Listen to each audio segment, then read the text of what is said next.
Hi, ഒരു egg biryani നോക്കിയാലോ? കുക്കറിലാണ് റെഡിയാക്കുന്നത്. അതിന് എണ്ണ ഒഴിച്ച് കിസ്മിസ് വറുത്ത് കോരുന്നുണ്ട്. എന്നിട്ട് ഒരു ഗ്ലാസ് അരി ഞാൻ കുതിർക്കാൻ വേണ്ടി മാറ്റി വെച്ചിട്ടുണ്ട് കേട്ടോ. നല്ലപോലെ കഴുകി എന്നിട്ട് എണ്ണ ഒഴിച്ച് കൊടുത്തിട്ട് ഗ്രാമ്പൂ, പട്ട, കുരുമുളക് ഇതെല്ലാം ഇട്ട് കൊടുത്ത് 3 സവാള ഇട്ട് കൊടുത്ത് നല്ലപോലെ വഴട്ടി, നീളത്തിനരിഞ്ഞാണേ. നല്ലപോലെ വഴട്ടി വാടി വന്ന് കഴിയുമ്പോൾ ഇഞ്ചി, വെളുത്തുള്ളി, പച്ചമുളകിൻ്റെ പേസ്റ്റ് ആഡ് ചെയ്ത് കൊടുക്കുന്നുണ്ട്. അതുകൂടെ നല്ലപോലെ മിക്സ് ചെയ്തെടുക്കുന്നുണ്ട്. അതൊന്ന് നല്ല പച്ചമണമൊക്കെ മാറി കഴിയുമ്പോഴത്തേക്കും 1 സ്പൂൺ മുളക് പൊടി, 2 സ്പൂണ് മല്ലിപ്പൊടി, ശകലം മഞ്ഞൾപ്പൊടിയും മസാലപ്പൊടിയും പിന്നെ ചിക്കൻ മസാല 1 സ്പൂണൂടെ ചേർത്ത് കൊടുത്ത് നല്ലപോലെ മിക്സ് ചെയ്ത് എടുക്കുന്നുണ്ട് കേട്ടോ. മുട്ടയും പുഴുങ്ങി വെച്ചിട്ടുണ്ട്. അപ്പോൾ ഇതെല്ലാം മിക്സ് ചെയ്ത് കഴിഞ്ഞ് ഒരു തക്കാളിയും കൂടെ അരച്ചത് ഇതിനകത്തോട്ട് ചേർത്ത് കൊടുത്ത് ഇതുകൂടെ മിക്സ് ചെയ്തെടുക്കണം. മുട്ട പുഴുങ്ങി മാറ്റി വെച്ചിട്ടുണ്ട്. പിന്നെ അരി കുതിർക്കാൻ നേരത്തെ ഇട്ടിട്ടുണ്ട്. അത് ഒരു 30 മിനിറ്റ് കഴിയുമ്പോൾ നമുക്ക് തോത്തി മാറ്റി വെക്കാമേ. എന്നിട്ട് ഈ തക്കാളി പേസ്റ്റ് ചേർത്ത് കൊടുത്ത് ഇതുകൂടെ നല്ലപോലെ മിക്സ് ചെയ്ത് കൊടുത്ത് ഇതിനകത്തോട്ട് ഒരു പിടി മല്ലിയില, ഒരു പിടി പുതിനയില, പിന്നെ ഒരു ചെറിയ കഷ്ണം രമ്പയിലയും കൂടെ ചേർത്ത് കൊടുത്ത് നല്ലപോലെ മിക്സ് ചെയ്തെടുക്കുന്നുണ്ട്.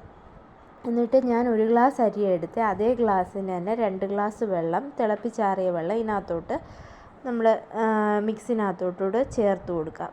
മുട്ടയും കൂടി ഇട്ട് കൊടുക്കുന്നുണ്ട്. ഈ സമയത്ത് വെള്ളം ഒഴിക്കുന്നതിന് മുന്നേ ആണ് മുട്ട ഇടുന്നത്. എന്നിട്ട് ഈ മസാല നല്ലപോലെ ആ മുട്ടയിൽ പുരട്ടിയെടുക്കുന്നുണ്ട് കേട്ടോ. എന്നിട്ട് നമുക്ക് ഇതിനകത്തോട്ട് വെള്ളം ആഡ് ചെയ്ത് കൊടുക്കാം.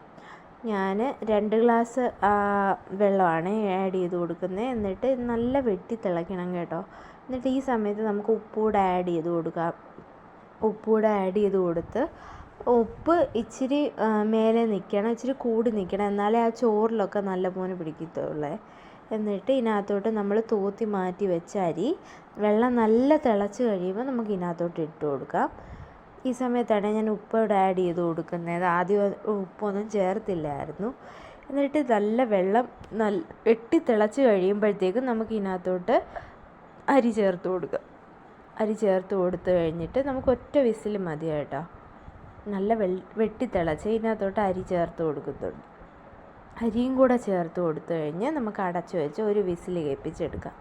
ഒരു വിസിൽ ഇട്ട് കഴിഞ്ഞ് ഓഫ് ചെയ്ത് അതിൻ്റെ ആവിയെല്ലാം പോയി കഴിഞ്ഞ് നമുക്ക് തുറന്ന് നോക്കിയാൽ നമ്മുടെ ബിരിയാണി റെഡിയാണ്.